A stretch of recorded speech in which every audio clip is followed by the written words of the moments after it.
We are here with the honorary for tonight, William Lee. How exciting is to be honored by Asians on film?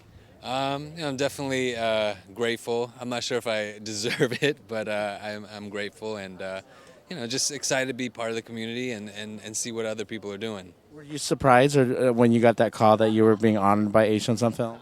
Yeah, and then it also made me feel a little old. I was just like for being recognized for doing a bunch of different things, but yeah, definitely surprised. No, being Asian in Hollywood, was it hard for you back then when there was not as much diversity for Asians and and just the roles that you were given?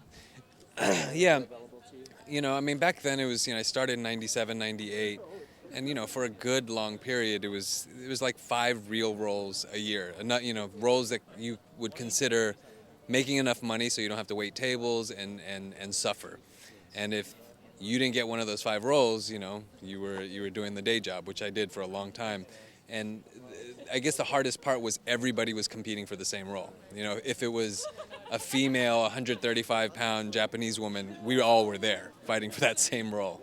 Was that kind of hard, knowing that you guys, especially like the back then actors, Asian American actors, knowing each other and having to vie for that one role, and when one person got it and the other person didn't, was that really hard for all of you guys just to realize that we need more roles, but we're just struggling just to get that audition for that one role? Yeah, I mean, to me, I never.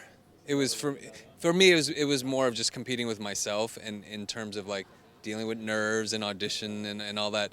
But I think what I see today is really cool. Is a lot of the guys that I came up with, everyone's working, and it's great to see actually everyone cheering each other on. And back then, it was a very quiet audition room. Not many people like hugging each other or acknowledging each other, and it's definitely changed. And then what was the impetus for you to get into acting and to this whole industry?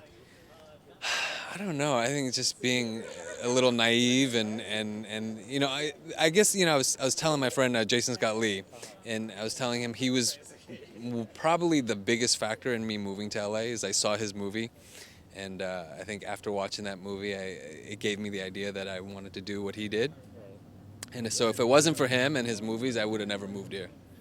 Crazy. And how did your parents take that? How like usually typical Asian American parents, so we want them to work in a career that really brings in the money or that stability or whatnot. They hated the idea. It's like the worst thing you can say to an Asian parent. But the only time I think everything was fine after, no matter what movie I did or if I was in this, publication, it didn't really matter until I was in the Korean newspaper. I think the article was that big, and then they were proud, but it took like 10 years.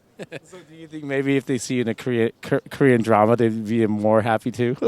Uh, at this point, I think they're just happy that that I'm doing what I love and able to pay the bills.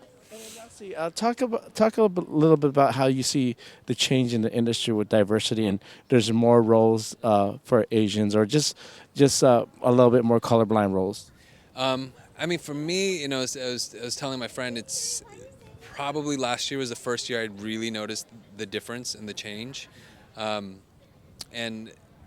I think I've taken over the world 2 times or tried to. I've killed about 6,000 people, and what's nice now is I've killed less people. I get to be the good guy every once in a while, and also I think there's a lot more nondescript roles, like not having to be part of the Chinatown Mafia or some nuclear physicist who has the code to take over James Bond. Like it's nice that we just see like regular people like Daniel Day Kim and Stephen Yoon like just being you know how we grew up. Yeah.